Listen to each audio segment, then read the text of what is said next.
कोई दिनारा विधानसभा का प्रत्याशी होना चाहिए था। मैंने 6 महीने से दिनारा विधानसभा में घूमने से कोई प्रत्याशी नहीं हो जाएगा। और हमारे माननीय बड़े भाई जय कुमार सिंह जो मंत्री हैं, हर किसी के सुख दुख में रहने वाले व्यक्ति हैं।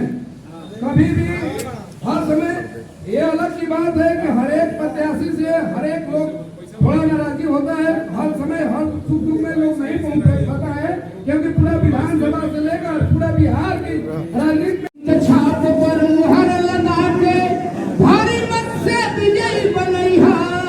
जय कुमार बाबू के दिनारा विधानसभा से जीतैहा। अब की बारी ना हो भैया, अरे अब की बारी ना रखिया, लाल हमारी हो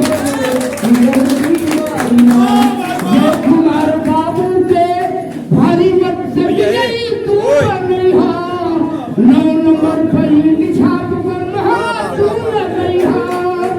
9 नंबर पर ईंट छाप बंगहरा तू लगैहा।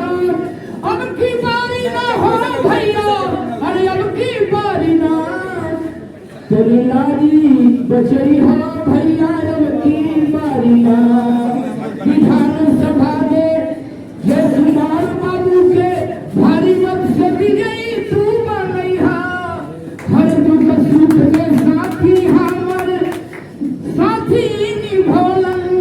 हर दुख सुख में साथी हमर साथी निभौलन।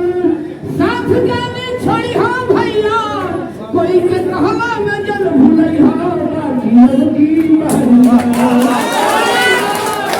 हमारे पसवान विधानसभा के बढ़िया लेकिन सर्टिफिकेट देने का कार्य हम लोग करें।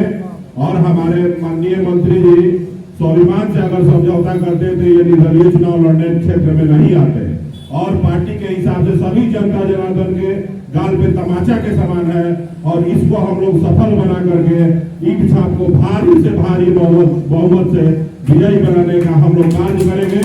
और जहाँ जो है जहाँ है जैसे है वहीं से लग जाना है। ये न देखना है कि हमको गाड़ी मिला, आदमी मिला, नहीं मिला। देखिए हम आपके बगल के विधानसभा क्षेत्र से आते हैं, लेकिन हम भी समय दे रहे हैं इसलिए कि ऐसे स्वाभिमानी नेता नहीं मिलेंगे, खोजने से भी नहीं मिलेंगे। ये दिनारा का होते हुए भी काराकाट विधानसभा पर भी नजर रखते हैं। वहाँ के लोगों को समस्या से भी रूबरू होते रहते हैं, उनका भी कार्य करते रहते हैं और स्टेट लाइन से किसी का कार्य करते हैं। तो इनको जिताना जरूरी और मजबूरी भी है जनता जनार्दन के लिए। इसलिए हर परिस्थिति हर हालत में इनको विजयी बनाना है। इसके लिए हम लोगों को जितना संघर्ष करना पड़े उसके लिए हम लोग करेंगे। और